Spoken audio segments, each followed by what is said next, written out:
Hey, Christy Mattoon with Mind Rewire. Here we are again. This is part 4 of an effective way to pray. Today we're actually talking about manifestation, so this is kind of cool and fun. It's I don't know, a huge part of prayer, and if you've never thought of prayer as a form of manifestation, then you're kind of missing out because it's a huge part of manifestation. So I want you to go ahead and subscribe to Mind Rewire if you please. It helps my standings on YouTube. Ding the bell if you want notifications for when I go live. And we're going to jump right into this. So prayer is an act of manifestation. It truly is. So we want to talk about it. I'm going to give you a list, a rundown of like exactly step by step when I'm praying. And it's not exactly, it always changes. But it'll give you an idea and a way you can proceed. And it'll actually be in the description below, so you can go down and copy it and write it down if you need to. And what I want you to know is that if you're thinking in this manner about prayer in this direction, you're going to be in constant prayer. It becomes a way of life. It's not like something you sit down and do at your prayer table. It's not something that you go in the closet and do once a day. It's just not. It's something that you do on a consistent basis every time you think, every time you open your mouth, every time you feel something in your body. It's just a consistent way of being in your life, and it's totally counterintuitive for what we've been taught. It's totally counterintuitive to anything that we go through probably in our lives in this period of time that we live in, because there's so much turmoil around us. We see so much negativity on TV. We were brought up in negativity. We were taught to be afraid of things, be afraid of walking down the street, always watch, always listen, always look behind you. You always have to be aware and be wary of pretty much everything. And so it brings a sense of fear into you on a very deep level. And if you grew up in a tumultuous household, that makes it even worse. It makes it even harder. So being in an active stance of prayer where you're actively in gratitude and actively, very consciously always staying in love and in compassion, it's a totally different way to try and live your life. But it's totally doable. And so I want to give you that list real quick about the kind of direction that I always take my prayer. So the first step is literally you want to set up your internal state. So this is when I am setting down to pray specifically during the day that I do pray. I will sit down and intentionally set up a state inside my body. What do I feel? What do I feel like? How do I want to present myself to God, to the divine? What does that look like? And then I feel that state, and then I go straight into gratitude. And then I acknowledge, and I feel, I speak, and I think those acknowledgments towards God, towards the divine. Even in step 2, when I'm in gratitude, I'm feeling. And we'll talk about the feeling of gratitude in a second and exactly what it'll do for you. So Step 2 is gratitude and feel. Step 3 is acknowledge and feel and speak and think. So you're combining thoughts with your feelings. Step 4 is to ask. What is it you're needing? Sometimes I leave step 4 out. Sometimes my whole prayer is just acknowledgement and gratitude. The whole thing. Sometimes I'm like, when I'm out on my walks, that's where I try and go. I'm not asking for anything. I'm just acknowledging things around me. I'm being in nature and I'm in gratitude. Step 5 is receiving a higher level feeling. When you go into gratitude at this level and you're just acknowledging and you're just being with God and with the divine, a lot of times you'll walk away with a whole different feeling inside your system. And when that comes, when it's a deeper sense of peace or a deeper sense of joy or what some people would call bliss, that's the stuff I lock into, and I try and take it into every cell of my body. I'll sit there and like go through every cell and just tag it into each cell just so my cells remember it and I can get back to it easily. And then step 6 again is gratitude. People close the prayer by saying things like amen, which actually isn't biblical. They'll say things like, and so it is, because you're claiming it as if it's finished, as if it's done. All good things to do. Some people will say in the name of Jesus, because there's a lot of power in that name, just because it's been used for so many centuries for the power that it does hold, and to the Christians that use it. So we're going to go right into the first part of this with gratitude, is be grateful for the peace that fills you freely and allows you to get through the day. So when I start going into gratitude, that's one of the first things that I want to talk about, or that I want to feel, is how the gratitude that I have feels and how it gets me through the day.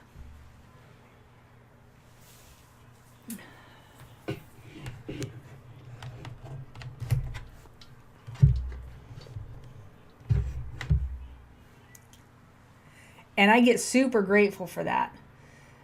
Be grateful for the joy that's in other people around you. So not just for yourself, but for people around you. You're like being grateful for other things that you're noticing around you.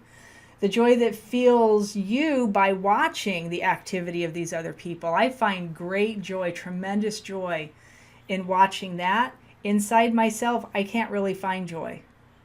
When I watch other people and I see what they're doing that's making them laugh and happy, even if they're not joyful, they're just happy, I get joyful. I find great joy in that, great contentment in that.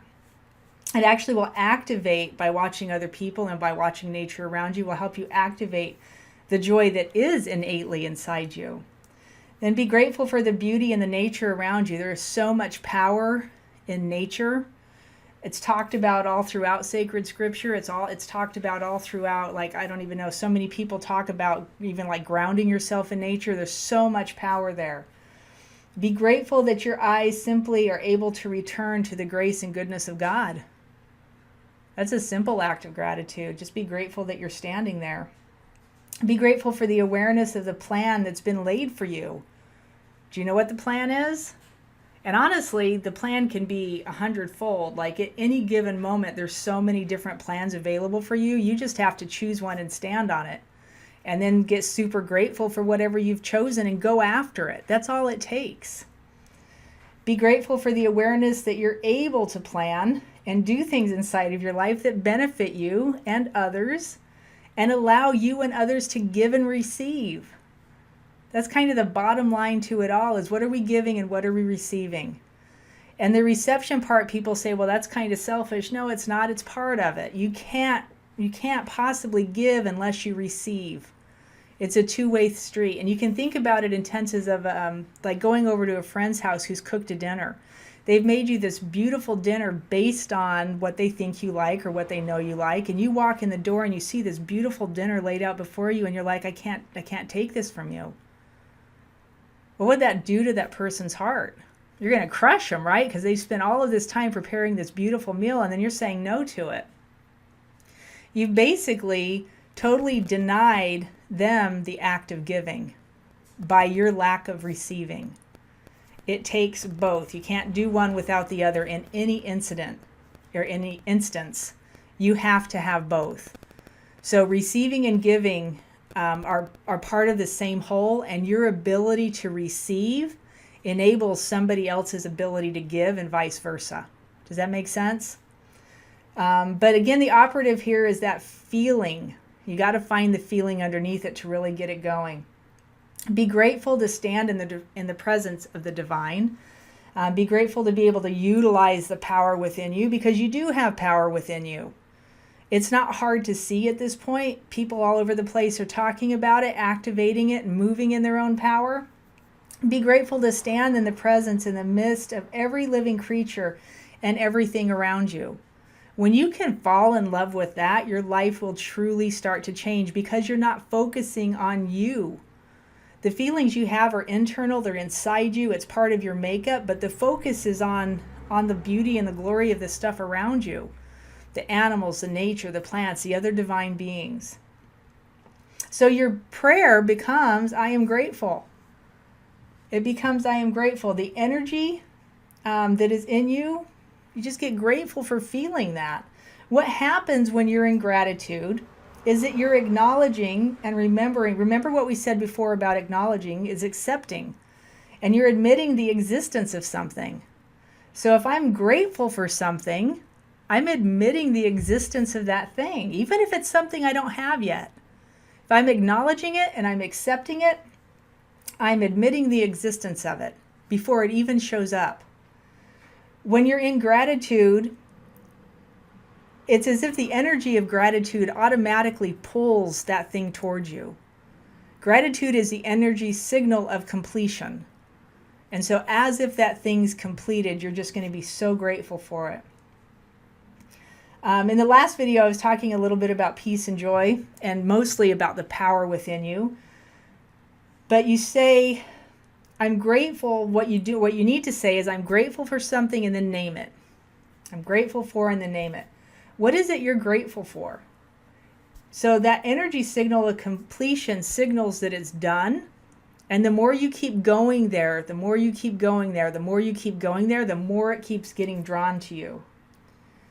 That's where miracles actually happen. And it's one of the biggest keys to gratitude, is to feel it as if it's been completed. So not just thinking it as if it's been completed, feeling it as if it's been completed. So like I said, gratitude is an act of receiving. Just like the first part of Jabez's prayer. Remember, we talked about that last time. That thou would bless me indeed, indicating he was already blessed, was already done. An act of reception, an act of receiving. And we're back to that idea of feeling again, because whatever you can feel, when you feel that it's there and you're grateful for it, you have that feeling of active gratitude inside your system. The thing that you're working on, or the thing that you're talking about, is going to amplify, and it's going to get bigger and bigger and bigger. The energy of it's going to start to explode from the inside out. It's almost like time will collapse around you. And in your prayer, right after that opener, if you go straight into gratitude and you allow the energy signal for completion for everything that you're talking about, it sends out that signal. Just sends it out. It's finished. It's done. Sometimes there is a bit of a time lapse, because we do live in a state of time. We live in this plane that has time. So sometimes there is a bit of a time lapse, but I'm going to talk to you about how you can possibly close that time lapse. When you add the energy of gratitude to the energy of compassion, of joy, of love, of excitement, you get an explosion. It's like a clash of energy inside your body that raises you to a new level almost automatically. And whatever it is that you're thinking about, whatever it is that you're talking about, you want those to match. You want the feeling to match with a thing. So think about this. If the message of compassion and the energy of compassion is to have compassion, then the intention is compassion. We want them to match. You can't have compassion unless you have the energy of compassion. That's where things go awry.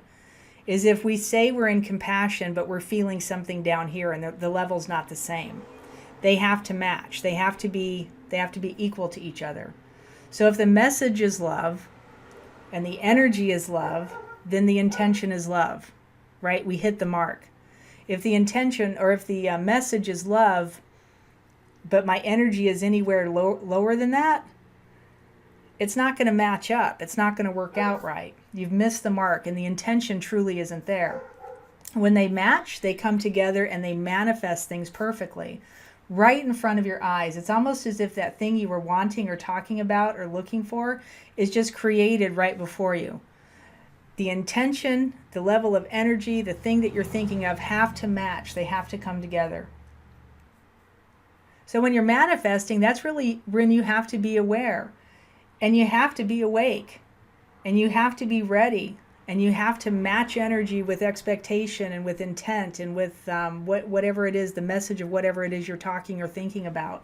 Because when you do that, that's when things are going to show up. So you send the message out, say the message is joy, you send it out and you match it with the feeling of joy. Watch what happens around you. It's just not for you. Everybody around you gets that same level of joy. And it's interesting how it'll start to change people who are mismatched with whatever their message and whatever their feeling is, and who are mismatched. All of a sudden they'll start coming together and they'll come into the same plane that you're in. It's just the way that it works. It's the way we're all strung together and our energy works together. The same thing with excitement, and actually the same thing with fear. If the message is fear, and you send out the energy of fear, guess what happens? You're in fear, and then everybody around you starts to match that energy. It's how, like the, what do they call it? The mob mentality happens. Depending on whatever message is being sent out, whatever energy is being sent out, all of a sudden you'll start seeing everybody around you doing the same thing. And it doesn't have to be a bad thing. It can actually be a good thing. Like we said, joy. If you do this in joy and you match the message of joy with the energy of joy, people around you are going to start getting joyful. It's all about what you're thinking about. It's all about what's coming out of your mouth. When you put energy to it, that's when it takes off into the universe. That's when you send the message forward and it goes somewhere. If your energy is based in whatever you're thinking about, if they meet each other at the same level, and that's the key, they have to meet at the same level, that's when you get a win. That's when things start to manifest and things start to happen. So that's what I want you to practice until part 5. Practice that kind of gratitude where you can match the message with the energy and come out with the thing, right? Whatever the message is, find the energy and then notice what happens next. And you just have to keep working at this and working at this until you get really good at it. In part 5, we're going to keep talking about manifestation, but we're going to talk about more petitioning in a manifestation form. So asking for something specific in manifestation. And we're going to talk about manifesting a healing. How does that work? And why don't we see it more often? So I want you until then to get big, get grateful, get huge, get grateful, stay in gratitude for everything, and we will see you soon. Go ahead and subscribe to Mind Rewire, and I can't wait to see you in part 5.